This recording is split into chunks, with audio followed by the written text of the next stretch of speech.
Hi, my name's Orion and I'm a shaman. And you're probably wondering what a shaman is.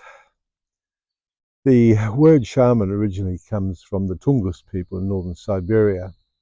Anthropology is a relatively young science. In the 1960s, American anthropologists went north and studied the Tungus people.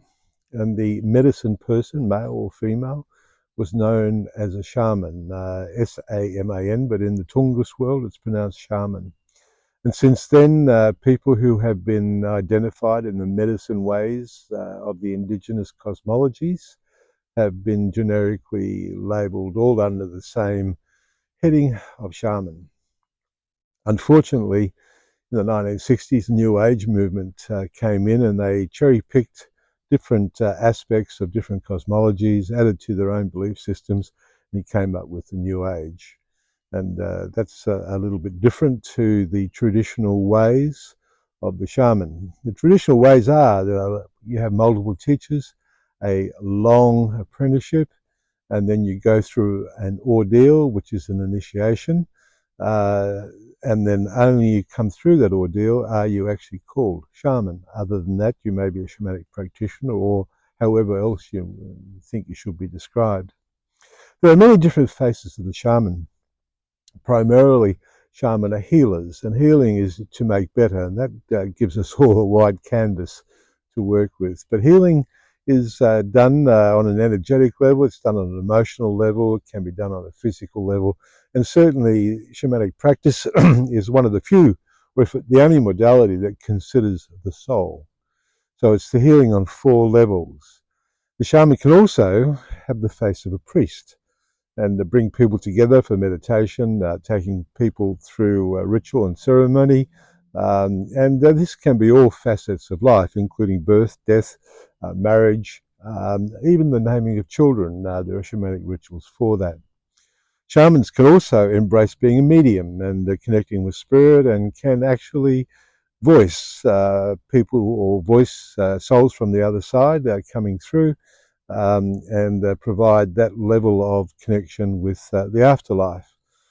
Shaman can also be a storyteller, and we as humans, we love our stories, we love our myths, we love our ancient ways, and to hear all these things, and we learn a lot from stories, and so that can be very much part of the shamanic horizon, I guess.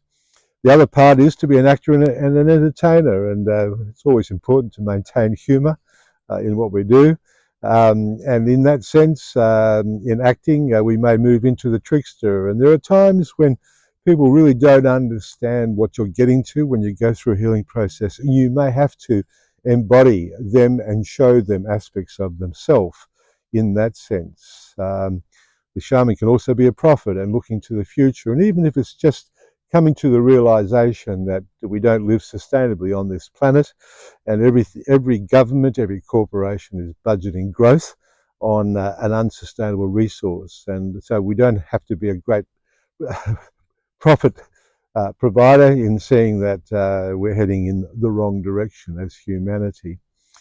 We also can be a world builder. Now, world builder is a term that's used, but there are many different worlds, and we're not talking about the whole planet of the Earth being the world, but there are different dimensions and different worlds, and in that sense, we can build different types of reality, and especially as we understand that our souls are eternal and we have complete free will.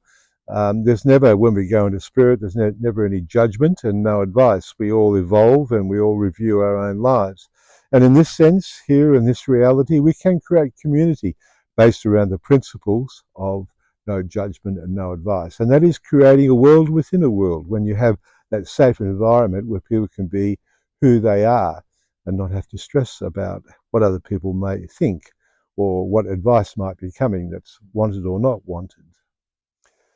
The other side of shamanism is there's a fairly dark side, and that's the sorcery part of it. And there are two types of sorcery.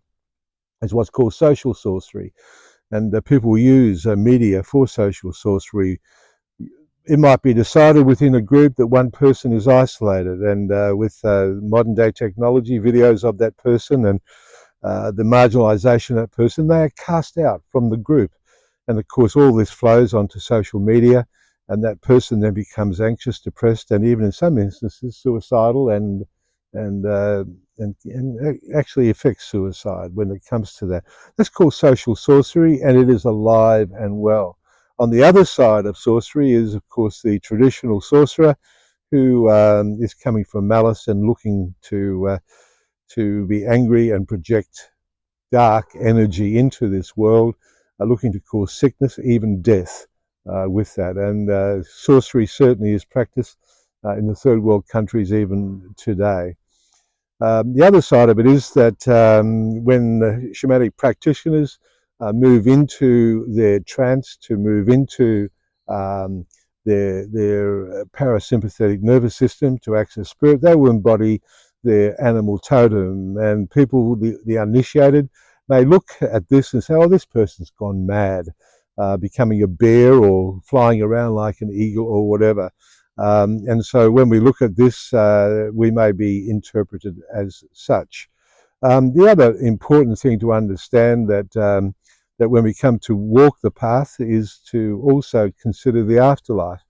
And shamans can also be death walkers, and the first level of consciousness after passing in the traditions is well, let's just call it afterlife for the moment. I'll do another YouTube on that later.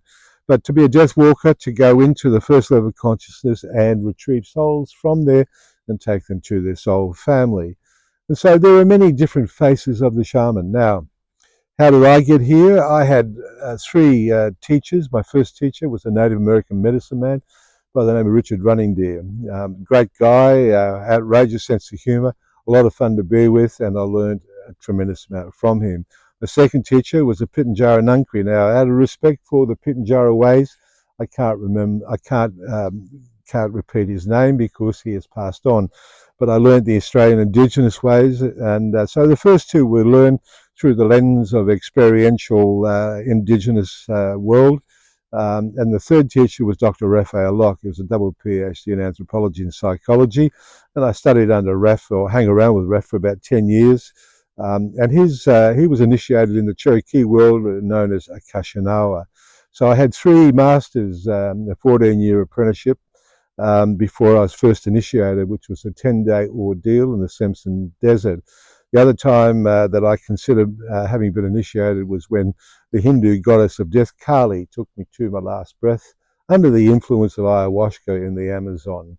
So when we talk about being a shaman, and if you want to go through a process to make sure that the person you're talking about is an authentic shaman, not somebody who's done a weekend course online and has a certificate that says they're a shaman, but someone who's been through the traditional process. Just ask them, which traditions are they initiated in? And if they can come back with a credible answer about who and which tradition they're initiated in, then you're dealing with the real deal.